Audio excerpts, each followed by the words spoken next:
not only is Satan evil, he's not even very nice.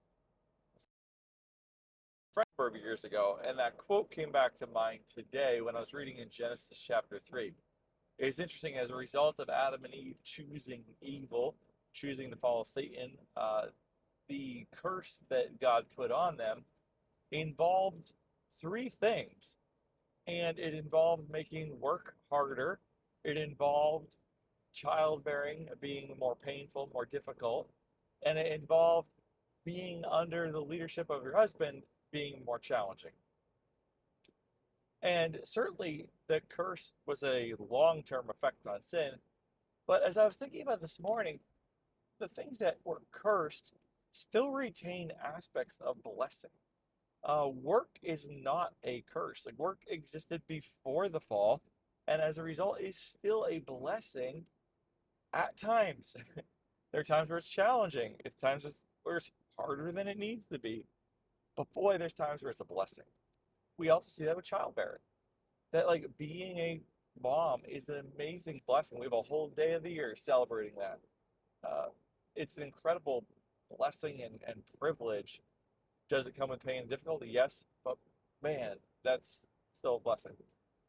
So as I was pondering this, I thought, man, how crazy it is that Satan, through temptation, not only got Adam and Eve to sin, resulting in them being cursed, but the remaining blessing that God had put in their lives, he tries to convince them and tries to convince us to this day it is still evil.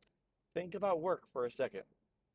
We live in a culture that, yes, there's a hustle culture, but there's also a culture that's like the goal of your life is to work just enough so that you don't have to work anymore. What is that? It treats work like a curse, not like a blessing that it truly is. And it's this pretend that somehow our life would be better if we didn't have work in it. Think of how many times we're told, you hear women in particular told, like, oh, put off being a mom. You don't want to be a mom. Being a mom will ruin your life. Be a cat mom, but don't be a real mom. Like, don't be a mom of a human child. And yet, when you talk to any mom, it's one of the greatest joys of their life is their children and seeing their children do well. And yet, Satan tries to convince that being a mom is bad. We also see this in this third one where there's this convincing that to be under leadership, godly leadership, caring leadership is a negative, when in fact, the reality is that all of us would love or do love to be under leadership that cares for us and wants the best for us. And yet, what does Satan do? Well, he tries to convince us there again that the very blessing of God is bad. And so it reminded me, not only is Satan evil, he's not even very nice.